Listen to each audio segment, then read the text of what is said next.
How's it going out there, folks? The Philosopher's Stone, back at you with another vid.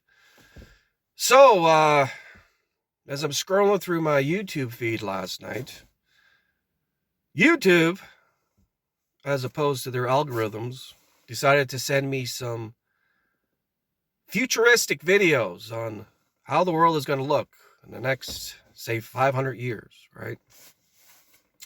And it's very interesting, and it makes a lot of sense. Okay, so transhumanism is something that's going to happen regardless if you believe it or not. It's already happening, right? They're already chipping people's hands so they can scan their items, pay for their food, do whatever they got to do, right? They got a chip in their hand, and they pay for their stuff like that.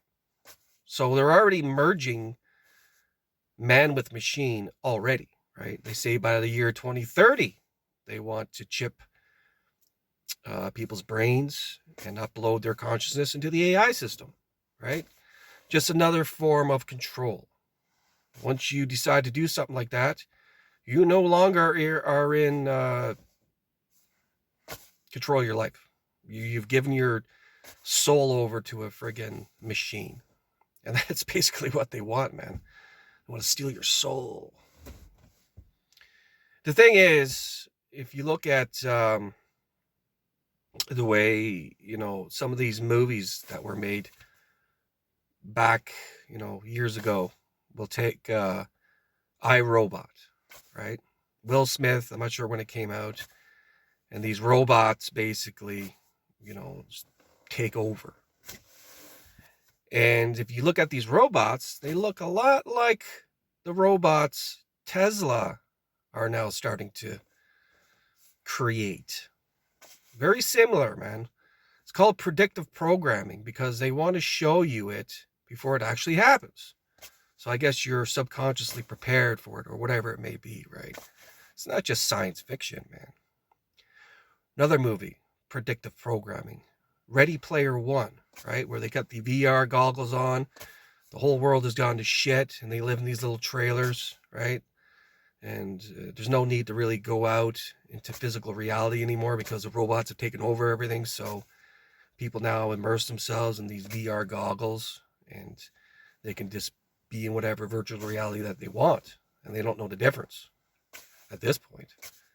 Just like this video here where it shows augmented reality. I think that's the word. But basically, it's VR goggles to the next level, right?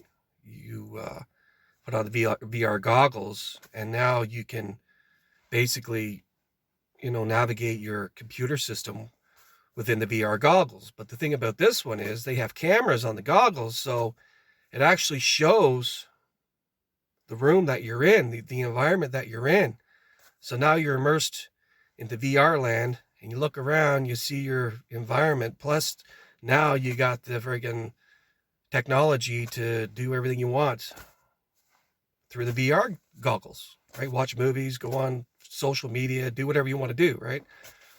And this is next level. So you can compare that to the Ready Player One movie. Yeah, it makes sense, right? This is what's happening. This is, bionic arms and limbs and everything else, man, prosthetics, right? Next level. But this is what's going to happen. Machines and robots are going to become self-aware, and they're going to be able to think a lot faster than us. They're just going to know. They're just going to basically surpass the human brain, man. A lot of people will say, no, it's impossible. The human brain has so much, capabilities, and there's no way for a computer to replicate that. We only use 10% of our brain, apparently. So if these computers can use 100%, eventually, then they're going to surpass us. It's as simple as that, man. Transhumanism, man.